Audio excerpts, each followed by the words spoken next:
Hey, you guys, I'm Summer, and welcome back to my channel where solopreneurs, coaches, and creators learn how to turn their ideas into impact and their expertise into authority. This is a part of my Teach Me Something playlist where I have conversations with experts like Wendy who help you move from just thinking about it to actually doing it. People like me, yes. Today's episode is especially close to heart because we're talking about writing your book, not as a someday dream but as a powerful leadership and visibility tool. My guest today is Wendy Corner. Wendy helps service based entrepreneurs, especially thought leaders, who go from an idea of a book in hand with clarity, structure, and support the entire steps of the way to an actual book in hand. She brings 30 years of experience as a speech pathologist and a communication coach. Wendy is also a 5 time international bestseller.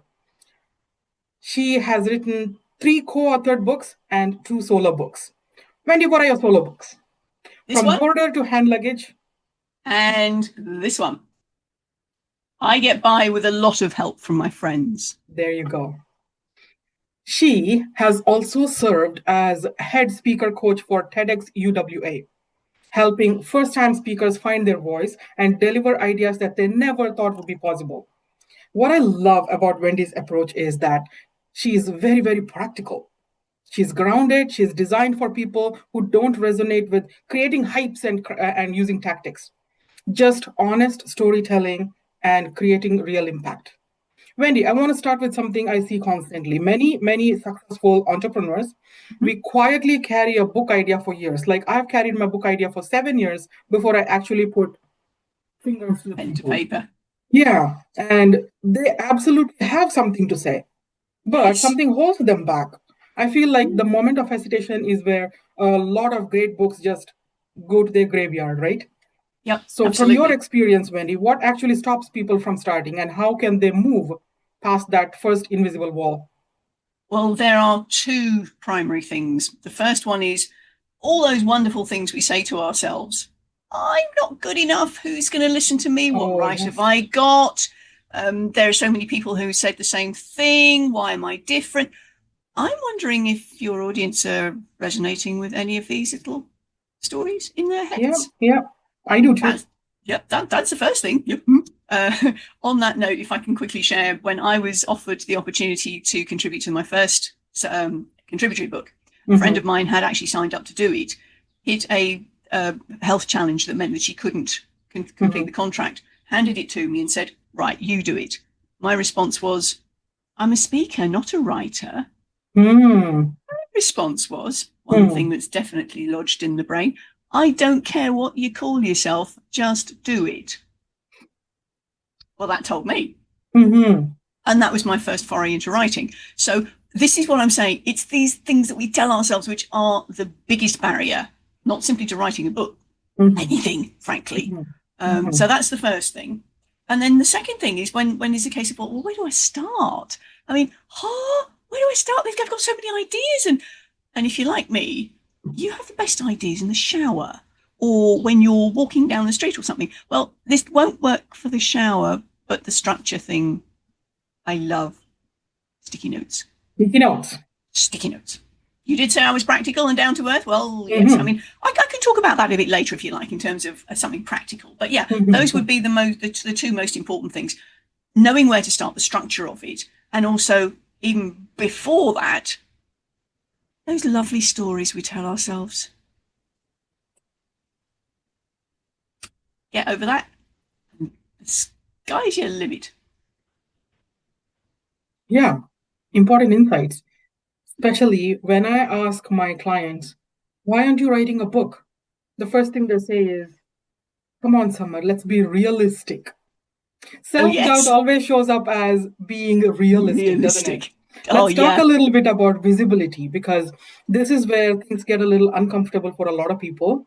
Yes. Writing a book is one thing, but being seen as an author because of it is a different piece of cake. Mm-hmm. How do Oh, you help absolutely. your clients build confidence around visibility, whether it could be speaking or promoting their book or Mm-hmm. simply putting their ideas into the world?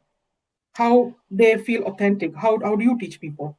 Well, that's a very good point. It's the authenticity thing, because a lot of people come to me going, "Oh, I can't do the public speaking thing. Oh, I'm shy. I'm an introvert." Diddly da.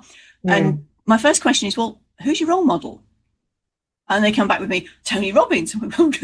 Yeah, let him do him. You do you. You. And if you try and emulate him, you won't get there, because you are beautifully unique. There is quite literally no other being on earth like you from at the cellular level. So don't try and be anyone else. Just do you. And you are good enough. And you do have a message to share, because you may think that there are loads of other people talking about the same thing as you do, but you're bringing your experience to it. Nobody else has your exact experience. Yeah. Some people will resonate with Tony Robbins. Some people will resonate with you. So do you. I love that. You make visibility sound like it's an expression. It's not a performance. Well, it is. Expression of who you are, right? It is. And it's also a case of serving the people that you're working with. Because when you turn it in on yourself, oh, I'm so nervous, I'm so nervous, I'm so nervous. Where's the focus? Inwards. When you go, okay, I may be nervous, but actually there are people out there who will need to hear what I'm saying. I'm coming to this from a position of service. Absolutely. And if I keep myself quiet, they are not going to get the benefit of it. Who am I to deny them that information? Good start, yeah. Puts a different slant on it. And then suddenly, instead of having the, oh, no, it's all the, oh, yes. And it changes things completely. Wow. If everybody approached it the same way, we would have so many confident writers and authors and speakers and everything, business people. When people step out of, who am I to do this? Instead of that, if we go like, I could probably help somebody. Big shift. I love Very that. Big. I love that. And that leads beautifully into the business side of being an author. So a lot of people assume that writing a book is just about having something published, like putting it out into paper, getting it published. But you and I, we both know we can do so much more than that, right, Wendy? How can a book become a bridge to more clients and more speaking opportunities and deeper credibility building instead of just keeping it on the shelf? Well, that's the thing. If all you're doing is writing the book, it becomes a rather expensive calling card. Expensive for you, and if you're then in the habit of handing them out as sort of lead magnet type things, it becomes expensive for you even more. The thing is, you've actually got to talk about it. Your book will only grow arms and legs as you speak about it. I'm kind of mixing my metaphors here. When you give it a voice, it will get up and move. But that's the point. You do need to give it a voice. Now, when people hear you speaking about your work, and I would add passionately about your work, then you're inviting them to come closer to you, to work with you, to find out more information. And if you find yourself saying exactly the same thing over and over and over again, well, hello, it's in the book. But as we all know, stats prove that people don't get past page 18 of a book unless they're really interested. Page 18, huh? Page 18. Statistically, that's where people stop. I think I should ask some of my readers, what did you like about page 37 or exactly page 18? That's it. I mean, when you do ask people if they've bought your book and they've gone, oh, it's a lovely book, you go, well, what about chapter 13 or however many chapters you got? What was that? And as you say, go for a specific page. Then they're going to go, oh, I haven't gotten there yet. Oh, did not existed. Do you know what? On that note, Summer, I've had a number of people who've come to me through LinkedIn. They put out requests to connect, saying they loved my TEDx talk. I haven't done one. I've been on the training team, but I've never actually done one. So my usual response is, oh, I'm fascinated. Which was the best bit for you? What was your biggest takeaway? Crickets, because then they realise, oh dear, she hasn't actually done one. So, that's a bit of bot doing the research, but I'm a bit naughty like that. I play with people. You reframed a lot of things for me and gave me some ideas about how I could play with people too. Now, authorship, in my opinion, is leadership. Yes. Not just one of the achievements that you have accomplished in life. So let's bring this home for everyone watching us who feels that quiet nudge to write, but they keep postponing it. What's one small step one could take this week, right now, to move closer to becoming an author, other than just put pen to paper right now? Sticky notes. Sticky notes, One okay. of the absolutely sticky notes. The main thing that, as I said, people get stuck on is, well, where do I start? I've got so many ideas. That sense of overwhelm is often what is the final hurdle. Where do I even start? This is where I suggest sticky notes. Now, I'm old-fashioned, pen, paper. You get the all of the sensory feedback, but you're not going to write the entire book on sticky notes, just in case you're worried. But do have a pad of sticky notes and write one idea per sticky note. Stick it on a wall, stick it on a table, stick it somewhere, and then every idea has a separate one. Once you've got all your ideas out, and they will come in dribs and drabs, you can then start to go, oh, hang on, that goes with that. Oh, and you can start to manipulate, start to structure your book literally in front of your very eyes. And then there may be sections that go, well, actually, this whole section would be better. You could move the sticky notes. You can literally manipulate. You can move your ideas around. Now, I was talking to somebody whose podcast goes out this week on my channel. Hint there. He is somebody who is desperately clean, does not like to have sticky notes everywhere. So we talked about mind mapping on a computer. But you can equally use the sticky note concept in a mind map, but physically manipulating where you are putting these ideas. That, I would suggest, is a very useful first step. My sticky notes are also digital. It's on an app called xtiles.app. The letter X, tiles.app. You could put in sticky notes, you could put in ideas, and you could move them around with just click and drag of your mouse. Well, that's it. I mean, I'm on the road, so my trusty sticky notes. I have I take photos of my trusty sticky notes when I move on, because I can't be taking sticky notes all over the world.